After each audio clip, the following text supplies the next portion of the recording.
hace unos días, y mucho más cortito, y otro que sería de riesgos financieros. Estos 2 cuestionarios yo ya los tengo listos, se los podría enviar, mañana o el viernes. Solo quiero asegurarme de que podamos concluir el material para que lo puedan resolver, y lo harían en equipo. O se los puedo dar el domingo, y entonces ustedes me lo mandarían el martes, por ejemplo, ¿no? Y de esa forma concluiríamos el semestre. ¿Hay algún comentario, alguna duda o algo que quisieran acordar en fechas?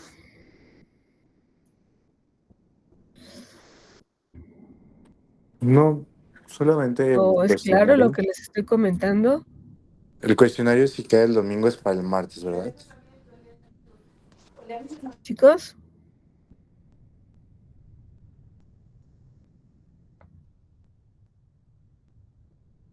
¿Sí nos escucha? Hola, buenos días. ¿están de acuerdo en lo que les estoy comentando? Sí,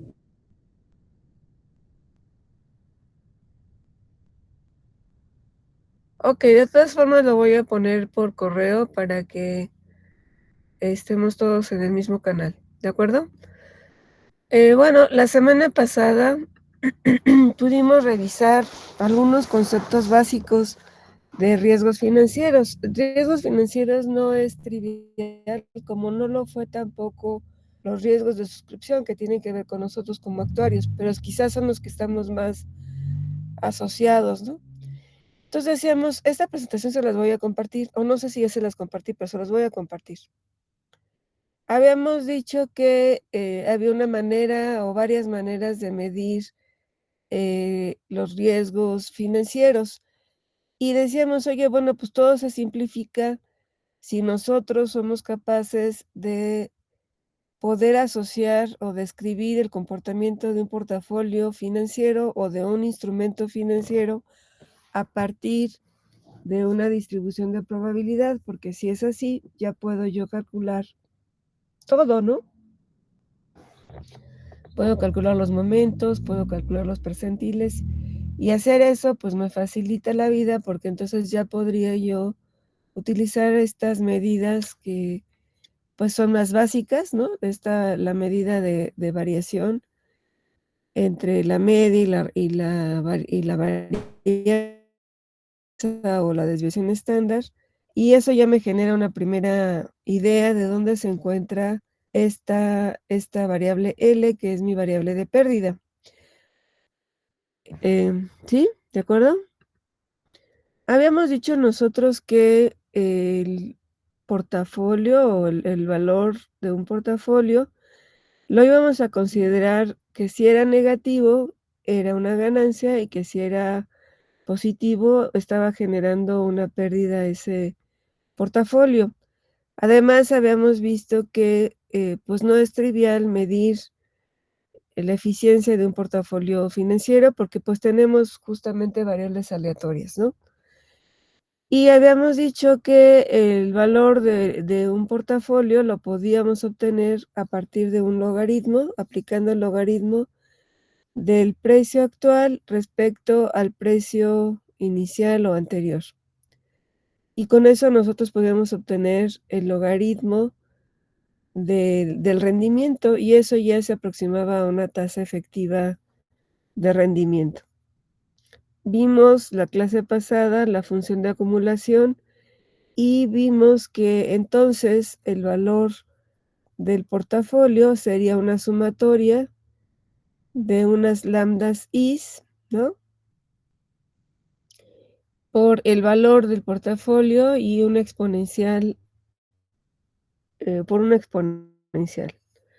Y introdujimos o dimos una idea de que pues sí había muchas medidas de variación, entre ellas esta, que fue la que revisamos la semana pasada, y otra que es muy común o que ya es muy fácil obtener, como decía yo, ya que conocemos la distribución de probabilidad del portafolio, pues entonces puedo calcular percentiles. Y un percentil muy utilizado en muchos lados, no nada más en medidas de riesgo, sino riesgo financiero me refiero, sino en medidas de riesgo actuarial, que es el VaR, el valor en riesgo. El valor en riesgo es la pérdida máxima probable que podríamos esperar en un portafolio, porque es el percentil al 99% o al 99.5%. Esta es la manera en que nosotros podríamos representar ese valor en riesgo. Para una variable aleatoria de pérdidas y un nivel de confianza alfa, que este nivel de confianza es el que siempre vamos a querer que sea lo más grande posible, ¿no? Entonces nosotros buscaríamos que esta alfa esté en el 99.5, 99%, y entonces el VaR va a ser el valor ínfimo de esta variable aleatoria que esté en los reales, de tal suerte que la probabilidad de que esa variable, esa pérdida, se encuentre por abajo de un valor X, es decir, por abajo del percentil, sea mayor o igual a una alfa. Aquí quise poner cómo se ve el VaR, usamos esta palabra VaR o esta abreviación de VaR para muchas cosas, entonces solamente para que estemos como en el mismo entendido que si VaR con la V mayúscula es varianza, con la V minúscula es varianza muestral, la V mayúscula y la R mayúscula es valor en riesgo, y si luego pongo V mayúscula, A mayúscula, R mayúscula, me estoy refiriendo a un vector autorregresivo. ¿Cómo se interpreta el VaR? Bueno, como decíamos, es un valor acumulado, es una pérdida acumulada a un cierto valor, que es ¿no? Aquí está más o menos dibujado. Esta es una función de distribución porque es acumulativa. Y entonces yo estoy viendo que a un valor alfa quiero yo obtener el valor en riesgo lo más alejado posible, porque es lo que yo quiero es la mayor cantidad de pérdida, es decir, la pérdida máxima probable. Y pues aquí yo no tengo inversión porque si se fijan, yo de este lado derecho lo que tengo es abierto el lado derecho de cada una de estos subconjuntos, entonces no tengo realmente una inversión, ¿de acuerdo? Entonces, bueno, ¿qué es el VaR? El VaR es el valor en que la pérdida no va a superar, o sea, no va a ser mayor que esa alfa de confianza, de valor de confianza. Esto es lo que más o menos habíamos dibujado cuando vimos en términos actuariales la reserva. Decíamos, oye, la esperanza de la variable aleatoria de pérdida, que en el caso de los seguros de corto plazo dijimos es frecuencia por siniestro medio. Esta esperanza pues es el mejor estimador, es el BEL. Y el VaR, la diferencia del VaR y la esperanza, pues para nosotros desde el lado actuarial representaba la desviación, ¿se acuerdan? Pero ¿qué representa entonces para la parte financiera? Bueno, si yo le quito o hago esta resta, lo que obtengo es el valor en riesgo en el punto más lejano, que es el VaR, menos la esperanza o la media. Si yo quisiera entender cómo es el modelo de capital en Basilea II, desde solamente viendo el riesgo de mercado, esto es solamente viendo el riesgo de mercado y considerando que el riesgo de capital es un modelo interno que se está modelando de manera interna, es decir, que no se está usando un modelo externo, que un modelo que alguien más haya hecho, sino que la misma empresa genera su propio modelo, ese es el modelo interno. va a ser el máximo entre el var, ¿sí? Y esta suma de estas particiones de este var en intervalos más pequeños, más un requerimiento de capital específico. Esto es el requerimiento bajo Basilea II de capital para el riesgo de mercado.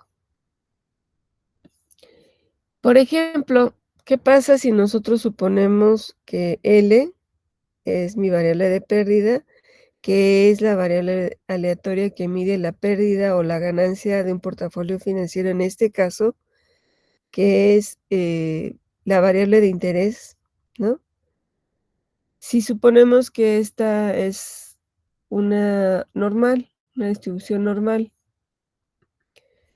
entonces si se distribuye como una normal, pues sabemos que la normal es una distribución continua, y entonces lo que yo voy a querer es esto, ¿no? Que la pérdida se encuentre por debajo del var.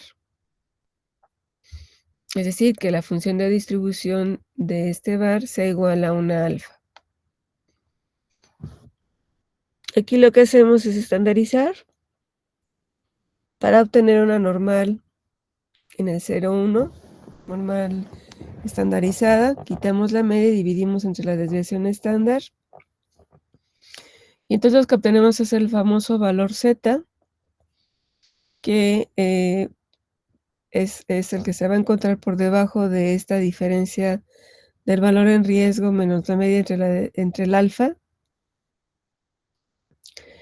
Y entonces esta función de distribución evaluada en esto está mal, esto es sigma, no es alfa.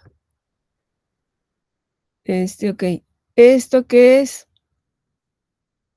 Pues esta función de distribución va a ser la phi, la famosa phi de x, que es justamente la distribución normal evaluada en este punto, ¿no?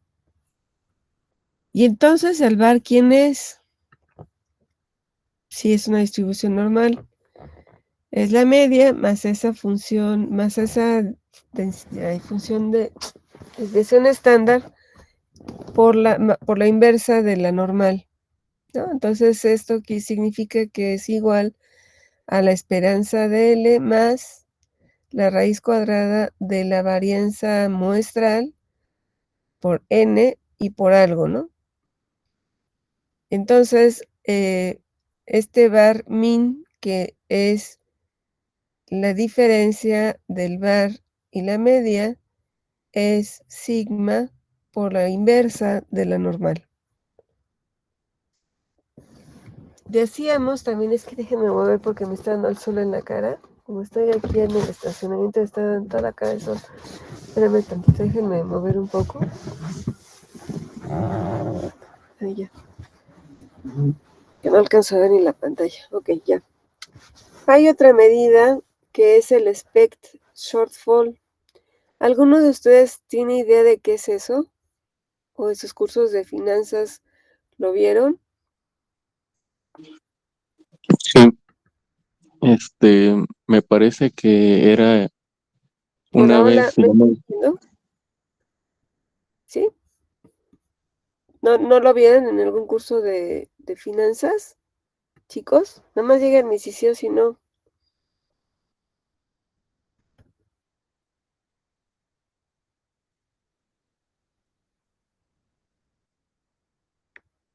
¿No?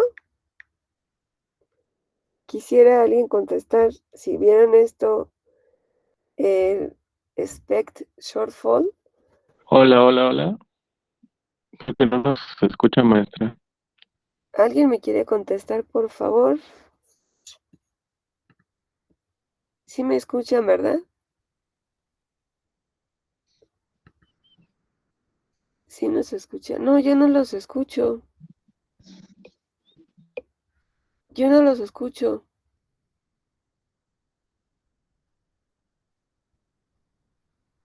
Le está hablando un compañero. No lo escucho. Hola, hola, ¿ahí me escucha, maestra? Ah, sí, ya te escucho. Sí, ya. Ok, Sí. Le estaba diciendo que era una vez rebasada el bar, ujú, ¿cuál es la máxima pérdida esperada? ajá. Entonces estamos hablando del otro extremo, ¿no? O sea, el extremo me refiero de la cola. Si yo me regreso, voy a regresarme aquí a esta distribución. Si hasta aquí está el bar, este pedazo que ya no es bar, este es el tail bar, es la cola. Voy a calcular ahora aquí, en este pedazo. ¿Por qué será importante calcular ahí en ese pedazo? Bueno, fíjense que en los seguros de daños esto es indispensable, porque son los seguros de daños, como por ejemplo los ciclones que han ocurrido, los huracanes, no ocurren cada 8 días, ¿no? Pero cuando ocurren, pues son catastróficos, ¿no? Entonces, estos eventos son muy importante medirlos porque se encuentran justamente aquí en la cola. Son poco frecuentes, pero el impacto es muy grande. Entonces, sí, justo el expect shortfall es eso, es la esperanza condicional de la tabla, de la cola, perdón. Es decir, es la esperanza de que ocurra la pérdida, dado que la pérdida superó el VAR. Es el promedio de la pérdida, si la pérdida está por arriba del VAR, ¿de acuerdo? Y bueno, pues hay varias, Sí. hay una, ¿mande?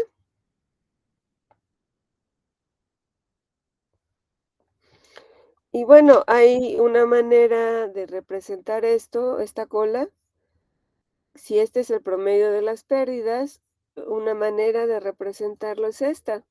El T-bar, que es el valor en riesgo en la cola porque es la cola de la distribución, va a ser 1 entre 1 menos alfa, porque si el alfa era para generar el mayor nivel de confianza para ubicar a la pérdida hasta el valor máximo de pérdida, que es el VAR, pues el 1 menos alfa es lo que quedó en la cola, ¿no?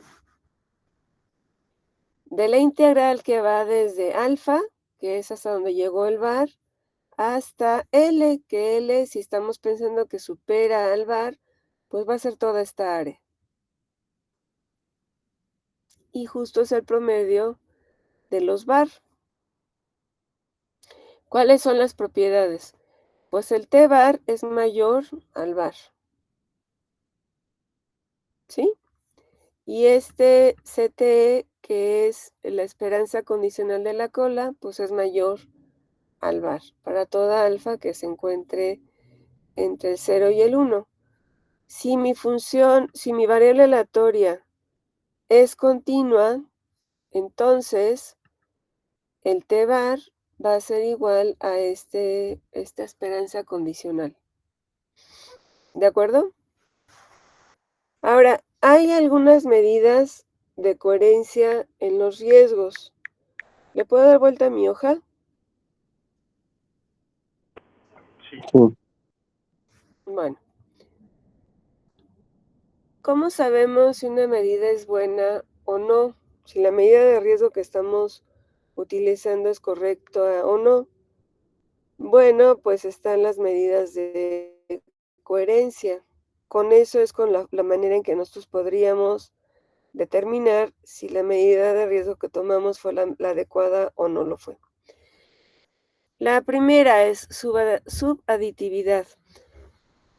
Dice que el riesgo de la medida de riesgo aplicada a la suma de dos riesgos es menor o igual a aplicar o a medir el riesgo de cada uno de estos dos portafolios. ¿Y eso a qué se debe?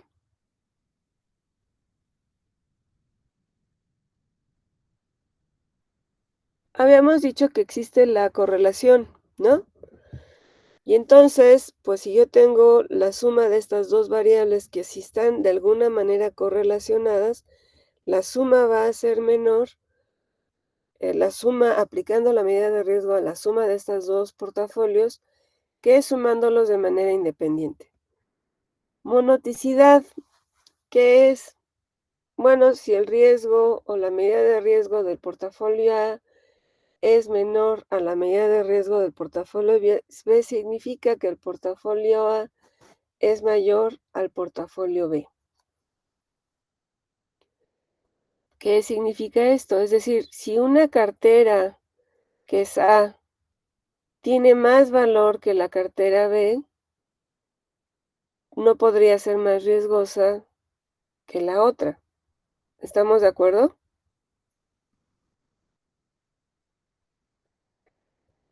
¿Qué significa que haya homogeneidad positiva? Bueno, pues que tengo un escalar, ¿no? Y entonces ese escalar pues puede salir del valor de riesgo. ¿Qué significa la varianza?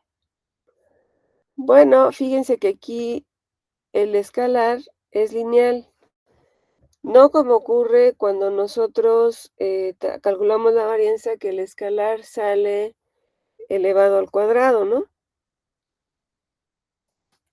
¿Sí están de acuerdo? Ok. Vamos a ver algún ejemplo. Bueno, a ver, no sé si se alcanza a ver bien. ¿Ya se ve más? Sí, ya sé más. Ok, espérenme, entonces primero me cambié de hoja. Ok. Vamos a ver este de monoticidad. Fíjense. Una cartera de seguros totales es mucho más rentable que una cartera de seguros temporales. Entonces, el riesgo, la medida de riesgo financiero en la cartera de totales debe ser menor que el valor en riesgo de los seguros temporales. Por ejemplo, este escalar, si cambia la moneda que está utilizando para comprar un escalar, debe cambiar el riesgo por el tipo de cambio. Entonces, este escalar lo puedo ver como el tipo de cambio, ¿no? Esta varianza, fíjense, voy a agregar a una cartera, a un portafolio libre de riesgo, a una cartera que ya existía. Esto no va a generar cambio en el riesgo. Por ejemplo, si medimos el riesgo de suscripción agregando ingresos no variables, como son, por ejemplo, la prima por incremento de la calificación, el resultado mejorará en esa cantidad en todos los resultados posibles. ¿De acuerdo? Algunas de estas medidas las van a utilizar en el ejercicio que voy a dejar por equipo. Insisto, esta presentación ya se las compartí o no. ¿No, verdad?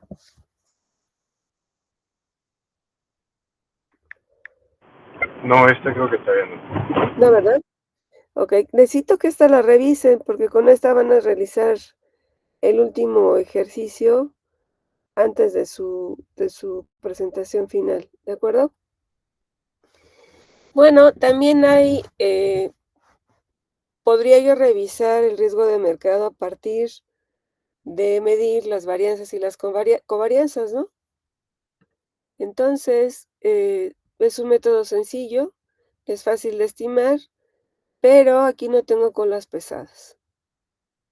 Y entonces, por ejemplo, si quiero sacar la matriz de varianzas, pues es una matriz cuadrada, ¿no? Y mi matriz de covarianzas es esta, donde voy a tener a la varianza y a la covarianza. ¿Cómo veo yo a un portafolio de inversiones o a un portafolio financiero? Vamos a regresar a la medida que vimos al inicio o hace la semana pasada, que tenía que ver con el portafolio. ¿Qué es lo que yo tengo? Si yo tengo una colección de alfas, estas alfas es el dinero que estoy invirtiendo en cada una de las acciones y tengo acciones. Acuérdense que un portafolio financiero, y a ver, para los que son financieros, espero no decir una tontería, ¿eh? Yo puedo crear un portafolio financiero de varias formas. Una manera es hacerlo de manera conservadora, que sería, pues, por ejemplo, invertir en CETES, ¿no? El subyacente es el valor del CETE, pero podría usar otros mecanismos para invertir, que sería utilizando otros subyacentes, que podría ser el valor del petróleo, el valor del maíz, etc. Entonces, el activo o el valor subyacente es el que va a dar el movimiento en el valor de la inversión del instrumento financiero. Y pues esos instrumentos son varios, ¿no? Son los derivados, ¿no? Opciones, futuros, swaps. Hay una colección vasta de instrumentos financieros. En general, si yo los quisiera ver como invertí en acciones, podría representarlo de esta manera, ¿no? Como una colección de precios o de montos que invertí en distintas acciones. Y que esta variable aleatoria X es un vector aleatorio normal multivariado, donde XY, fíjense que representa la XY. La XY ya habíamos visto al inicio que la XY estaba representándonos, que era la variable aleatoria porque estaba representando el rendimiento. ¿Qué es el rendimiento? Pues es el logaritmo del rendimiento de la acción. Y entonces aquí regresamos al valor del portafolio, ¿no? El valor del portafolio va a ser cada precio, o sea, cada monto que invertí por uno más el logaritmo del rendimiento. ¿Quién es esto? 1 más X más o menos se distribuye se distribuye como una exponencial a la X. Y esto se aproxima como el logaritmo natural del precio final entre el precio inicial, que fue lo que vimos en la clase pasada. Por lo tanto, el valor del portafolio va a distribuirse como una normal con estos dos elementos. ¿Qué son estos dos elementos? Pues los dos parámetros que tiene la normal, la media y la varianza. ¿De acuerdo? Entonces, ¿cuándo voy a tener ganancia y cuándo voy a tener pérdida? Bueno, fíjense bien. Ahora, la ganancia la voy a representar como un valor positivo. Fíjense. Va a ser el valor del portafolio menos esta suma de las alfa i's. Y esto se va a distribuir como una normal con estos dos parámetros. La pérdida es la L, la función de pérdida es L. Entonces, mi ganancia es menos G, ¿de acuerdo? Y entonces, esta menos G, pues es un vector que va a ser la suma de las alfa i's menos el valor del portafolio. Si yo calculo el VAR, entonces puedo comparar los portafolios o dos portafolios, A y B. ¿Más o menos claro? Sí. Sí, Ok. Estas fórmulas las van a usar ustedes para calcular el valor de un portafolio pequeñito, de un conjunto de precios, y van a darle una interpretación a los resultados. Son 10 valores diferentes de esos, son 10 precios diferentes, perdón. Bueno, Esto ya lo habíamos más o menos comentado. El riesgo de contraparte es cuando alguien no puede pagar sus obligaciones financieras. ¿Qué es el riesgo de crédito? Fíjense, ¿quién está en el riesgo de contraparte? Que alguien no sea capaz de pagar sus obligaciones financieras. El reaseguro es un riesgo de contraparte, porque hay un contrato, se establece un contrato con el reasegurador, ¿están de acuerdo? Y el reasegurador podría declararse insolvente. Eso para mí representa que no va a poder pagar sus obligaciones. ¿De acuerdo? Riesgo de crédito es algo distinto, ¿no? Riesgo de crédito, ¿qué es? Un crédito, o sea, pido prestado. Entonces es la posibilidad que existe que esta persona o esta entidad no pueda pagar la obligación o la deuda. Y en los riesgos del crédito, es decir, cuando hacemos un préstamo o pedimos un préstamo, pues ¿quiénes están? Oye, pues está el incumplimiento, que es que la persona que debe no pueda pagar. Está el de concentración, es decir, que haya muchas personas que pidieron créditos y todos piden el crédito al mismo tiempo. O bien, el dinero que yo estoy administrando de los clientes, todos requieren su dinero al mismo tiempo. Eso me va a generar un problema, porque si yo tengo todos al mismo vencimiento o los tengo todos concentrados, pues voy a tener un problema de liquidez, que es el siguiente, ¿no? Y pues sí puede haber un problema o riesgo de país. ¿Cuáles serían mis factores de riesgo en un riesgo de crédito? O sea, ¿qué es lo que podría provocar que alguien no pueda pagar un préstamo? Pues algo sencillo, ¿qué es lo que podría hacer que alguien no pueda pagar un crédito?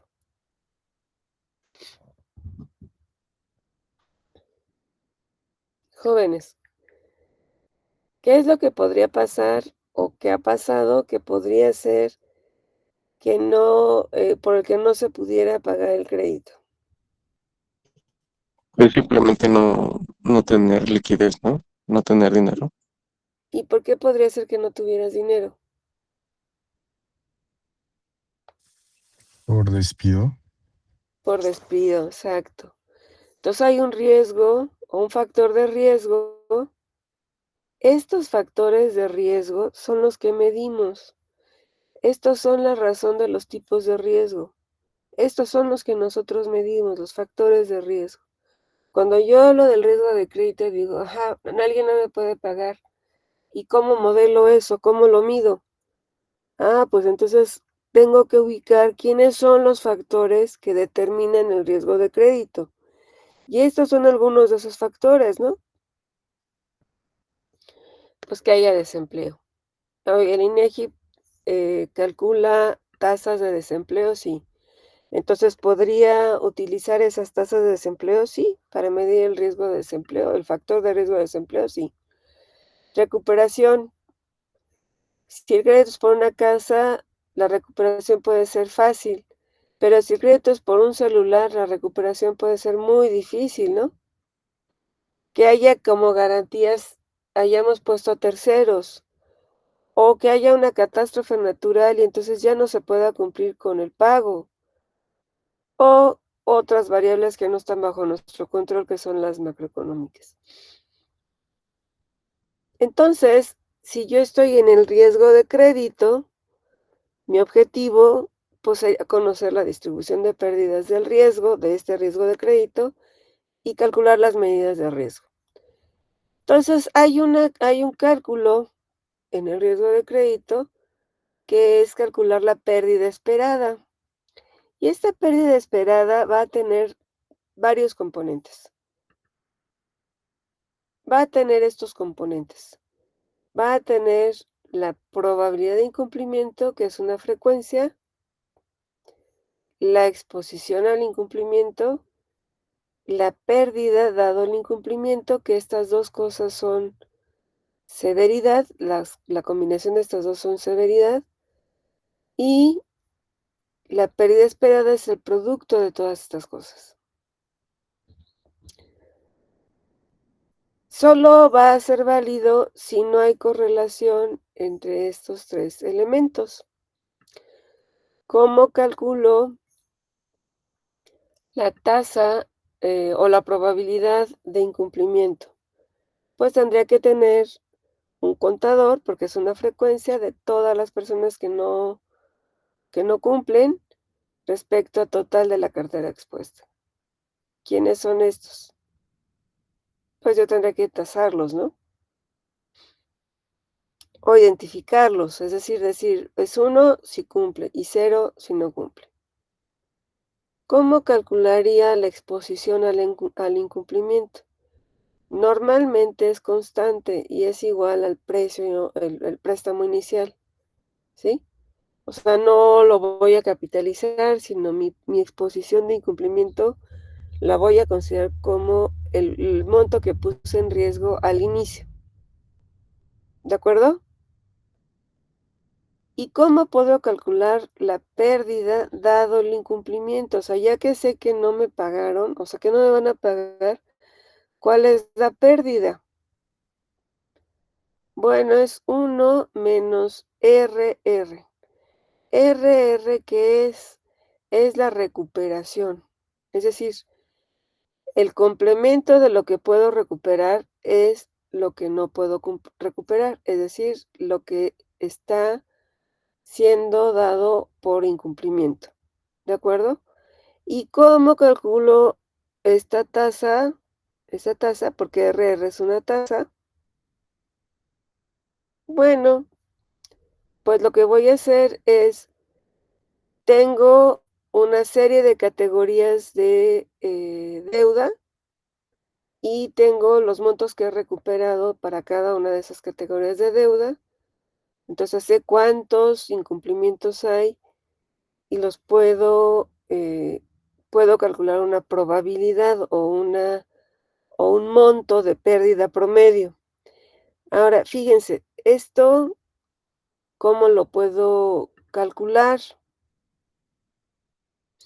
Bueno, esta es una tasa de recuperación de Estados Unidos.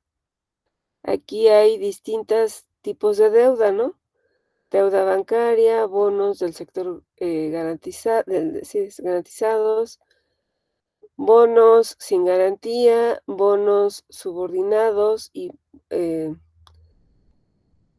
esta es la tasa de recuperación de préstamos bancarios contra bonos del 82 al 2005. Y aquí tengo distintos percentiles. Aquí tengo incluso en momentos en donde la economía se encontraba en recesión o la economía estaba en un momento de expansión y el total, si considero la mezcla de las dos cosas. ¿De acuerdo? Estas tasas les van a servir para el ejercicio. Entonces, ¿cómo puedo clasificar el crédito? Bueno, fíjense que hay una calificación y esta calificación la da una calificadora aprobada, que es Moody's, ¿no? Esto está en esta página que está puesta aquí.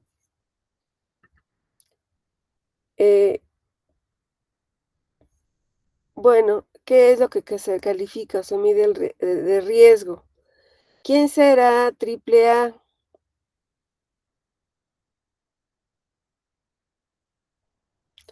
¿Quién será triple A? ¿Será un riesgo bueno o será un riesgo malo? Bueno, Es un riesgo bueno. Y conforme voy avanzando en las letras, pues quiere decir que el prestamista, el que pidió el préstamo, no va a ser posible, perdón, el prestamista es el que dio el préstamo. El que tiene la deuda, el deudor, puede ser que no me pague, ¿no? Cada vez, conforme avanzo en la letra, tengo una probabilidad más alta de incumplimiento. A nosotros lo que nos interesa es saber cómo pueden ir pasando el riesgo de crédito de un lugar a otro. Entonces, hay una matriz de transición. Esta es el rating inicial o la calificación inicial, y esto es al final de cada año. Entonces, esta es la probabilidad de transitar de la A y quedarte en la de la triple A y quedarte en la triple A. La probabilidad es muy alta, pero fíjense que si estoy en la triple C, la probabilidad de pasar a la triple A es muy pequeñita. Y la probabilidad de quedar en default, ¿qué es el default?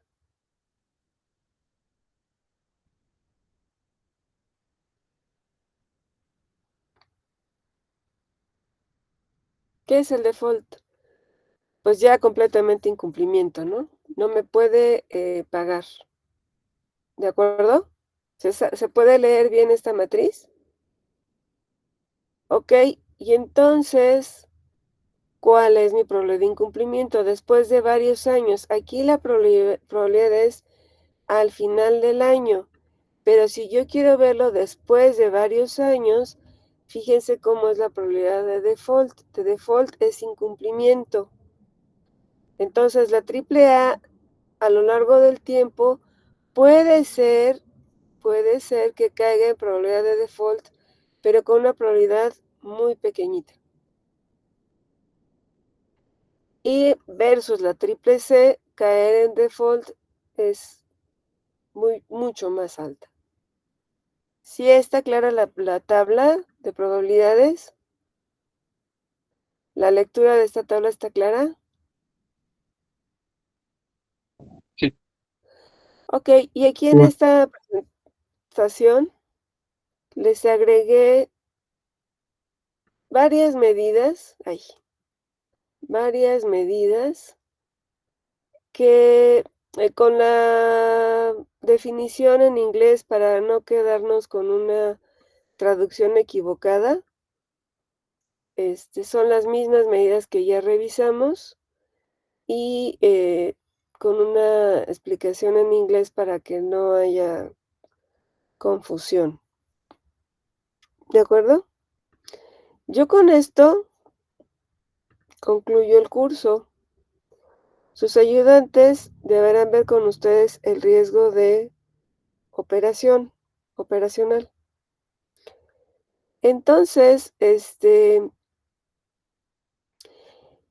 material se los voy a mandar hoy para que lo lean, para que lo revisen. Y quiero pedirles, y les voy a mandar el ejercicio, la tarea examen por equipo. Son 2 ejercicios, ya les comenté, uno es un cuestionario todavía más chiquito de reservas y el otro es este que tiene que ver con riesgos financieros. Podemos hacer 2 cosas. Una, revisen el material, por favor, el que les voy a subir, que es esta presentación. Ven con sus ayudantes jueves y viernes riesgo operativo. El domingo les mando los 2 ejercicios, las 2 tareas exámenes. Y necesito que si el lunes en la hora de clase, mando esto el domingo en la mañana o en el día, lo leen, lo revisan y si hubiera dudas, necesito que una sola voz del grupo mande un correo y pida reunirnos brevemente el lunes para aclarar dudas de esta parte de riesgo financiero. ¿De acuerdo? Si no recibo ningún correo de una persona por todo el grupo para aclarar dudas del cuestionario de riesgos financieros, quiere decir que lo pudieron resolver ustedes solos. ¿De acuerdo? Me lo entregarían entonces esos 2 cuestionarios el martes, a más tardar el martes a las 7 de la mañana para que yo tenga oportunidad de revisarlos y podamos ver calificaciones el viernes después de sus presentaciones. ¿De acuerdo? Sí, Ok, Profesora, pues, ¿cree que pueda dejarlo el sábado para entregarlo el martes para tener un poquito más de tiempo? Es que como ya son finales de semestre, nos están dejando muchas tareas, entonces, para poderle dedicar buen tiempo. Bueno, no yo sé se si los lo puedo sé. dejar, pero entonces ya no habría dudas. Si me pides más tiempo, es que ustedes van a tener más tiempo para discutir entre los equipos y ya no habría más dudas. ¿De acuerdo? Pues no sé en esta parte qué opinan mis compañeros. Si no, pues que lo Está suban bien, al está bien. domingo. A ver, si tienen más tiempo, si tienen más tiempo para revisarlo, es decir, se los mando el sábado en la mañana, entonces les voy a pedir que el domingo en la mañana una voz cantante del grupo mande un correo si van a requerir que el lunes tengamos una revisión o no de dudas. ¿Sí? ¿De acuerdo?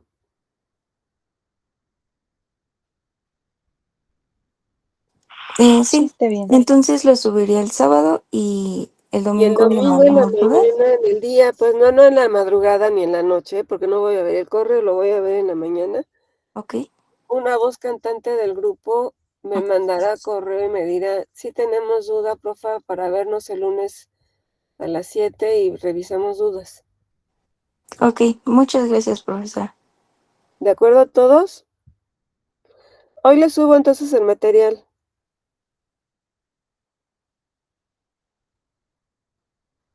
sí, Sí, maestra, muchas gracias. gracias. Gracias a ustedes.